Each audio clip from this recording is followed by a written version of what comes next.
I've been derelict in my duty at watching the goings on at the Trimet board meeting. I gave it up, I don't know, a couple years ago, I think. Maybe around the time Bruce gave in to the McFarland Stedman gang on the last contract, I just stopped watching them completely, which is a mistake on my part.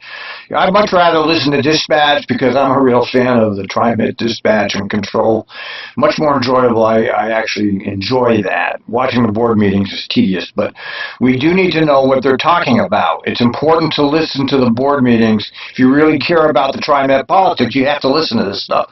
So I'm going to start making sure I listen to them starting at the last board meeting, and I'll do these board meetings in 20-minute segments. So this is part one. Anything from the board? I've got just one quick comment, not really a question. I want to second what Neil referenced in regards to thanking everybody that's come. And again, the civil discourse that we're having is very appropriate and very helpful as we move forward with these decisions. There's Travis Stovall, the chief bloviating, talking about how happy he is that nobody really made it hard for them. And you already heard McFarland make a response to all those testimonies, and his response was, "Thank you very much for testifying. We're not changing anything." And here's, bloviator man making the same comment. It's sad that the active transportation folks left the room as soon as Neil had the opportunity to respond to some of the comments, because I think some of those comments and some of the comments made were, I think, reflected kind of Neil's perspective of what he's looking at as a leader of this organization. Sometimes it's a little difficult as a board member to sometimes sit here and listen to some of the accusations made towards the board as a whole and as individuals. He really pisses me off because he's completely in denial of the right of other people to have their own opinions about this. I mean, there's a foundation. People don't get up in the morning and go all the way down there to talk unless they feel strongly about something. And here he is devaluing people by saying, "Oh, we're accused of things that we're not doing." No, that's not true. You're being accused of things you are doing. All right, these are not coming out of thin air. These people are not coming down there just because they have nothing else to do and they want to mess around with Trimet, okay? That's not why they're there. They have really strong feelings about things, okay? And they're not accusations. They're facts as experienced by other people. Do you understand? I know it's hard for somebody who shows up for a meeting once a month to get that through his head, but these are valid feelings. Because I think each of us come to the table with a passion and a desire to see this region thrive and really excel. And I think you've heard me multiple times talk about poverty to prosperity. And so there's sometimes, for me as a board member sitting here, it's sometimes difficult to take some of the comments that are made. But again, I agree with Neil. I think it was done in an appropriate fashion, so I appreciate that significantly and appreciate it greatly. I think in the comprehensiveness of what this board and this administration does, I think is borne out in the accomplishments that have been made and will continue to make. But I think he just likes to hear himself talk because he's going on and on and on. He always does this. He goes on and on and on and on and on. Okay, we got your point. Can you get to the goddamn point, Travis? I agree. Without this civil type of discourse, I don't think we move to a better tomorrow. And so I appreciate everybody coming out and having the conversations and bringing your comments, and look forward to continuing the way that we've delved into these key items and critical situations now, and I appreciate that well into the future. Shut up, Travis. Shut the hell up already, all right? We're tired of it. Shut up! So thank you. Yes. One point of clarification, Neil, that I think would be helpful is that the funding for the police facility is through bond funds, and those funds cannot be used for operational kinds of things. So the individuals who perceive that if we could just shift those funds, not do the police and do the low income. Right, that's through the bond, okay. This is part of the fix of government. They have a fix. How do we not give the money to the citizens, okay? So they create a rule like this which says you can't use the money for the citizens, you have to buy something or build something. Okay, so they're building the police station. You know what they could use it for? Buying more buses, okay? That's a bogus argument. I reject it totally. That's not an option. That's correct. Indeed, the bond retirement is obviously a resource that can be shifted, but the total value of $9 million is restricted to capital use. Right. Did you hear that? See, this is what you get from the board meetings if you really pay attention. He just said the use can be shifted. He just said that. You heard it with your own ears. So he kind of disagreed with the board member there. So she's misinformed. The bond use can be shifted. Yes. Right. Thank you. Thank you, Mr. General Manager. Continue. Thank you very much. And so I guess it's sort of appropriate as we're talking about the transit police that I get the opportunity to actually acknowledge the great service of one particular officer that I've been very proud to work with over the last few years. And there's somebody who, when you need to know what's really going on, there's no question, over the last 12 years, I think, we have called Lieutenant Silva. Lieutenant Silva has been in law enforcement for 42 years. I mean, that is just rich. Isn't this unbelievably unbelievable? Because here we're having all these issues with the police state, ICE, fare inspectors, buying goddamn police stations for police using Trimet funds. And after all of that, here's McFarland extolling the virtues of a cop. So he's extolling the virtues of the police state right after all those people testified against the police state. I mean, this is your perfect Trimet bullshit here. See, this is why we need to watch this, because you understand where the loyalty of Trimet is, and it's the capital projects monster, it's the police state. They definitely are not aligned to the riders of the public. Years, transit police for the last 10, and he's announced he's retiring. But clearly he's been a trusted member in the leadership of our transit police division. Very lucky to have him, very knowledgeable individual, very Now really understand what's going on here. Okay, you've had incredibly classic bus drivers retire. You've had incredibly classic MAX drivers retire, and they never get themselves at a board meeting where they can go up there and be recognized, but it's all for the police state. Trimet is part of the police state. Don't you get it?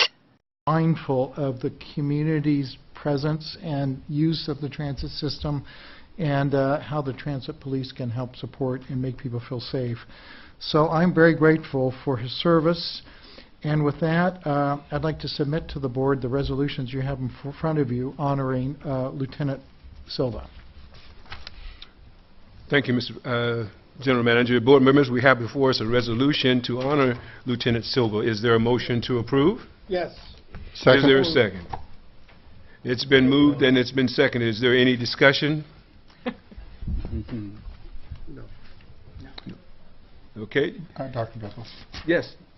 I'd just like to add my thanks. I've had the pleasure of working with police department in Tigard, and I know what all you go through, and so I really do appreciate your service, particularly the length of your service, and I hope you have a wonderful retirement. Thank you. Any other comments from the board? Okay. All those in favor signify by saying aye. Aye. Anybody opposed? Anybody abstaining? Same signal. Motion carries. And with our very deepest gratitude for your many years of service to our community, to TriMet, and we just want to say thank you. And I also want to add that we want to say thank you to your family as well for the sacrifice they have made of allowing you to do 42 years as a police officer and in law enforcement. Thank you, and we give you a salute. Thank you.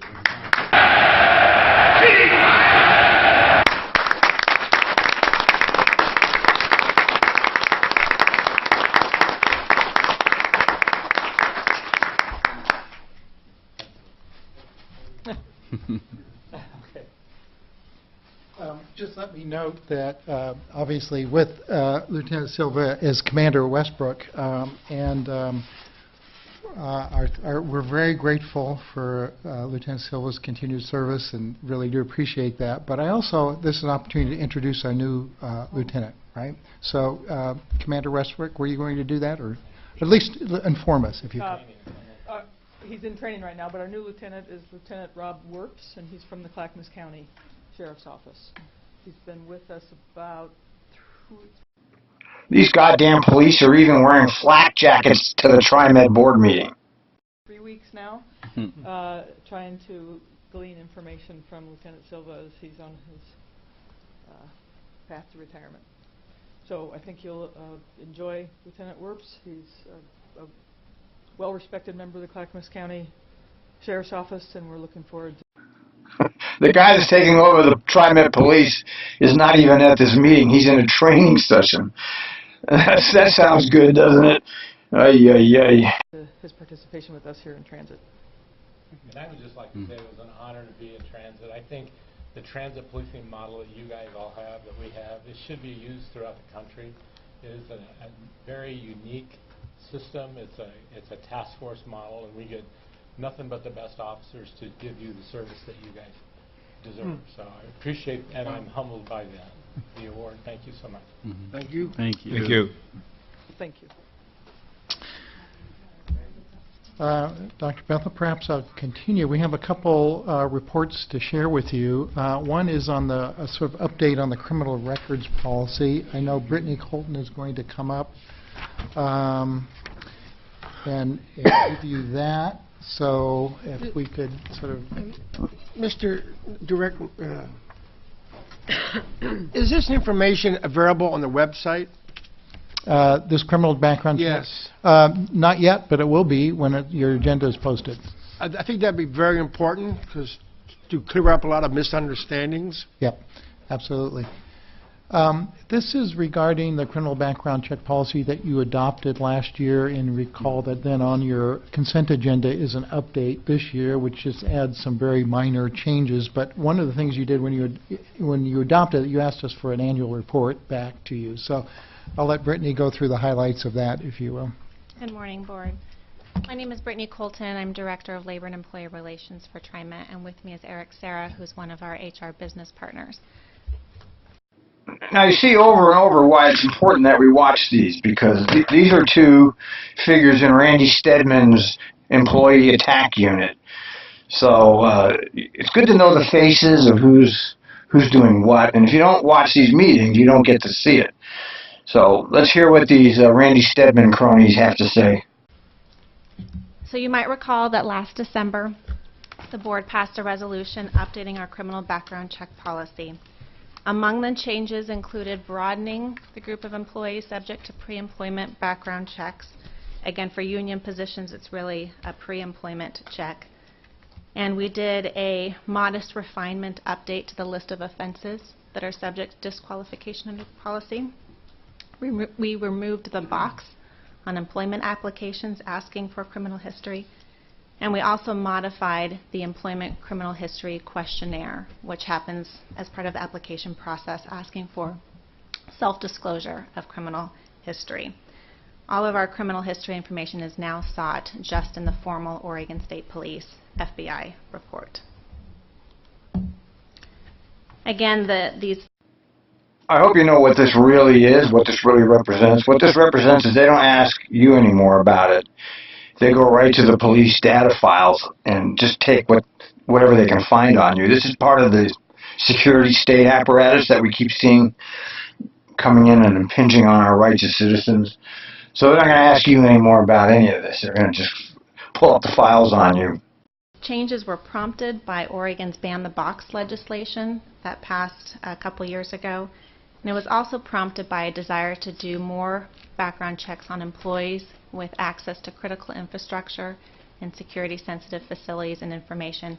Those are primarily non-union positions. And as General Manager McFarland said, we are here to review the effects of the new policy. So a year in review, looking back to how we processed these before 2016, the number of bus operator applicants in 2015 was 1,500. In 2016, 2,200. The number of bus operator applicants who were disqualified based on criminal records in 2015 were 42. All right, well, there's 42 people applied for the job as bus driver and were disqualified because of their criminal record. That doesn't seem like an awful lot of people, does it? I mean, how many applications they get? They probably get a lot. So that doesn't seem very large. And in 2016 were 9. The reason for the disqualifications in 2015 and 2016 are pretty similar: drug charges, crimes against persons. In 2015, there were no appeals of criminal background check disqualifications. In 2016, we've had 2. Both of those were unsuccessful based on the guidelines in our policy. 1 in ATP was successful. So apparently you can appeal your record. I mean, I don't know why they're not clear about who can apply and who can't apply when they advertise these jobs. I mean, it should be clear to people so they don't waste their time applying if they don't qualify. I guess you can appeal it, and somebody won, but it wasn't a driver. The number of service worker applicants. So again, prior to the policy revision, service workers were not screened for their criminal background. We began that process in 2016. So number of service workers in 2015 were 649. In 2016, we hired 252. So there were 649 applicants for service worker. That hired about a third of them. Did you see, did they have the total number of bus applicants? I missed it. Okay, I went back to see. It looked like there was over 2,000 people applied for the job of bus operator. There's 2,000 people. Now they allegedly can't find people to get the job. Well, there's 2,000 people applied, and we already talked about the ones that were disqualified. There were only 42. So why were the other 1,500, or what is it? It'd be more like 1,800. Why were the other 1,800 disqualified? See, the point I made on Twitter was all of this ban the box and this, legal troubles and all that don't mean anything because nobody really knows what Trimet does for its hiring criteria. Nobody knows why they take some people and won't take others. I know plenty of qualified people that applied and were rejected, and I know for a fact there are plenty of unqualified people that were hired, so nobody really knows what the deal is with the Trimet HR. It's one of those super secret agencies within the government that doesn't tell you anything about it. But we can see there were plenty of applicants. Now, why is there always a bus driver shortage? Number of criminal background checks completed on service workers in 2016 were 33. Number of service worker applicants who were disqualified, just 1. For non-union hires subject to the criminal background check policy, the 24, none of whom were disqualified. Oh, so here we have another example of the wonders of neoliberalism. Only the union people are subject to criminal background check, not the white-collar people. The wonders of neoliberal control of our lives. So some insights that we learned by looking at this data is that there were, lower number of applicants who were disqualified based on criminal records from 2015 to 2016. We think that the removal of the box from the application aids applicants in moving through the process more quickly and farther along. Before, when an applicant would check the box, yes, saying they had a criminal history on the employment application, the recruiter would follow up with that applicant, would inform them of our guidelines and ask more questions. At that point, some applicants chose not to go forward and were disqualified based on criminal records. Now that that box is gone, we have applicants moving through the process, and they might be disqualified for other reasons, such as failing tests or not having some of the minimum qualifications, but they're not being disqualified for criminal records reasons. So, I'm sorry, I don't get that at all. I don't understand. I mean, they're going to be disqualified somewhere down the line. Don't you think it's to the advantage of the applicant to know right up front if they're going to be disqualified? I don't understand. I mean, so the people that were disqualified with the box, now they're not disqualified until later? Does anybody get... I don't get this. It seems bullshit to me. The ban the box allows these individuals to go through more of the process. The removal of the self-disclosure question as part of our application process also helps in lowering the disqualification rate. And again, the old form said that a failure to disclose a crime that showed up on the later criminal background check would be a basis alone for disqualification. Because we've removed that, we have, so before we had that removal, 4 applicants were disqualified in 2015 for failing to disclose. Of those 4, 2 would have been able to pass the criminal background check if they had been allowed to proceed. She just said that the 2 people would have been able to be hired if they hadn't gone through the box. I don't get that, man. I don't understand that at all. Something doesn't add up. Maybe I'm just stupid, but I mean, there's a criteria to be a bus driver. Okay, either you meet it or you don't meet it.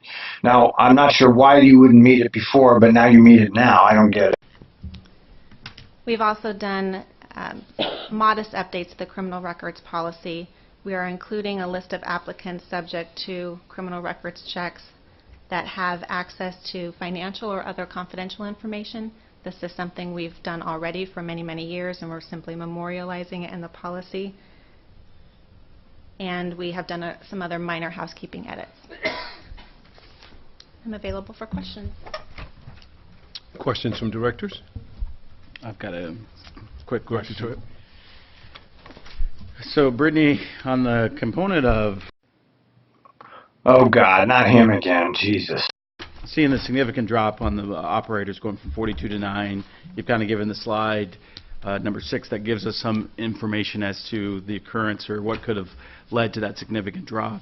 So when you were talking about the disqualification, so are we saying the historical definition of a disqualification included the folks that self-disqualified? In essence, I think that the data might be a little misleading, and I appreciate the question so I can be allowed to clarify. So I don't think that it's accurate to say that the policy changes we made have directly led to a significant drop in the disqualification rate. Because again, we didn't change much of the type of offenses or the duration of time that we considered criminal history.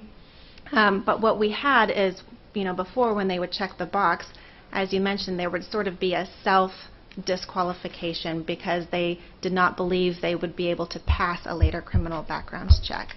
And so for that reason, they were noted as being disqualified for criminal records. Because we don't have that box anymore, that inquiry isn't happening at that stage. And so these individuals may or may not pass the later criminal background check, but some of them are being disqualified for other reasons. And so it's not labeled as a criminal records disqualification. I think the greatest assistance to allowing... See, she just said what I said. We don't know why they're disqualifying. Because she go, other reasons. We don't know what the hell they're doing at HR. We don't know why they take some people and reject other people. Nobody knows.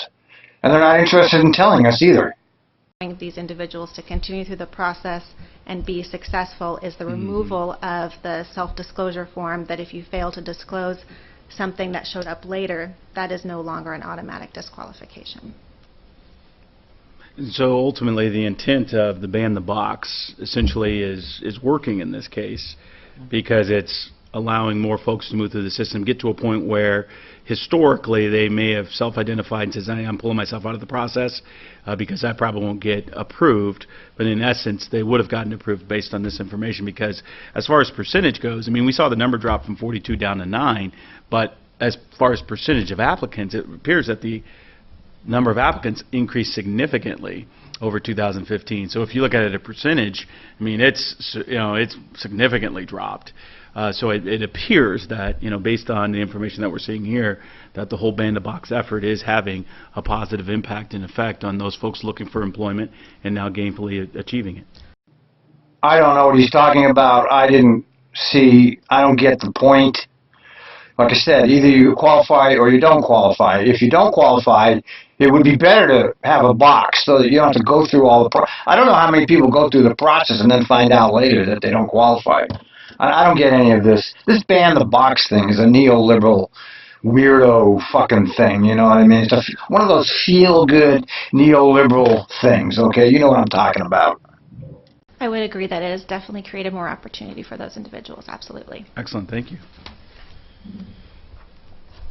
That's good to hear, because I was involved in that legislation. It's very Okay. good to hear. Always good to hear good stories come out of that. Okay. Any other comments from directors? Mr. Manager?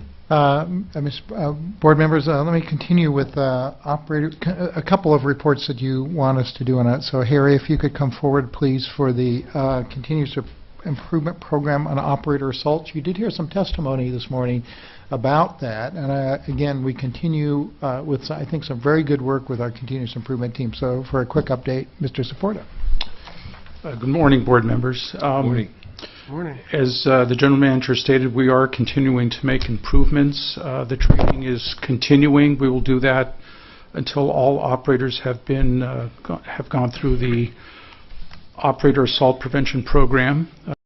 I don't know. I happen to belong to a couple of groups where there's a lot of discussion about all of this operator assaults, and you know, Harry there just talked about all the operators have gone through this operator assault training, and if you knew the groups and people like Henry Beasley are talking about, you know, stop training. We don't need training. We need response. Okay, we need policies and procedures that facilitate progress in dealing with operators who've been traumatized. For example, if an operator is assaulted or something, the policy and procedure should be you're off duty right then and there. But that's not the policy and procedure of Trimet. The policy is they ask you if you can keep driving, and you know there's an implied pressure there. There's you know, when you're talking to a management figure, which would be the dispatcher, you know, you're under pressure. There's no real, you don't really exercise your total freedom of choice.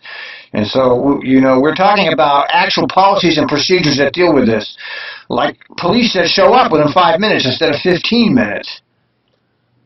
Which we hope to conclude somewhere around the May, maybe June timeframe.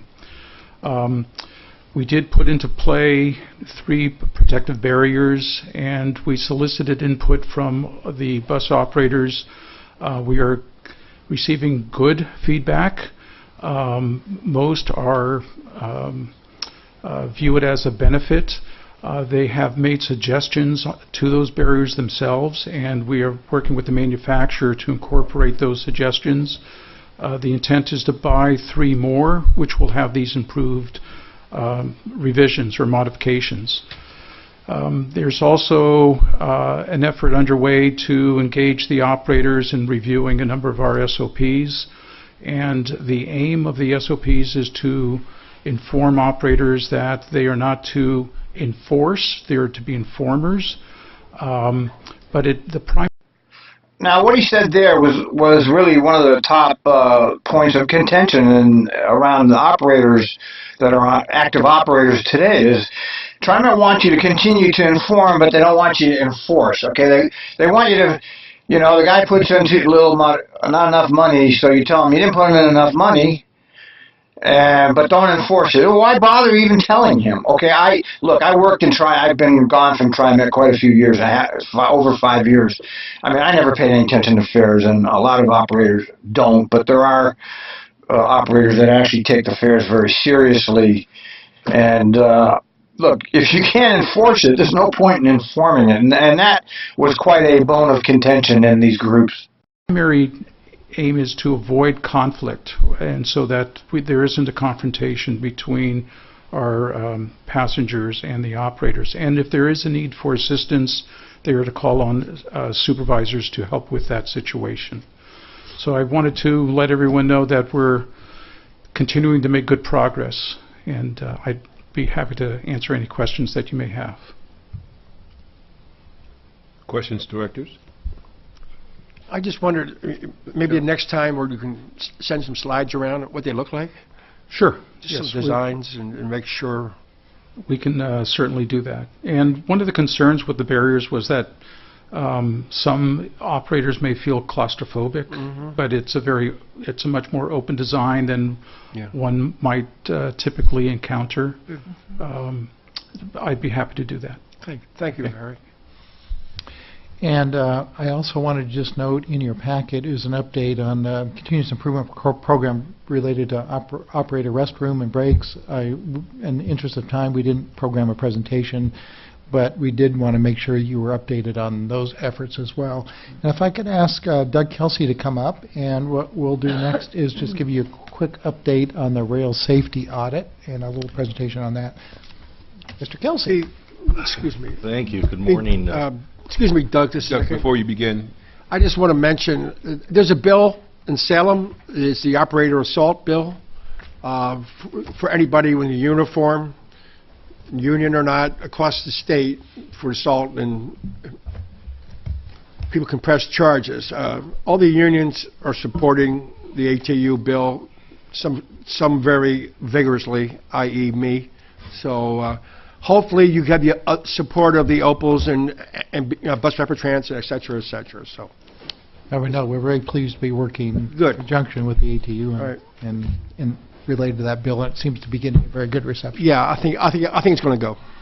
Great. Thank you. What they're talking about is the bill that was started by Frederick Casey. Is it Frederick? I know his first name is Frederick, and Mike McCurry.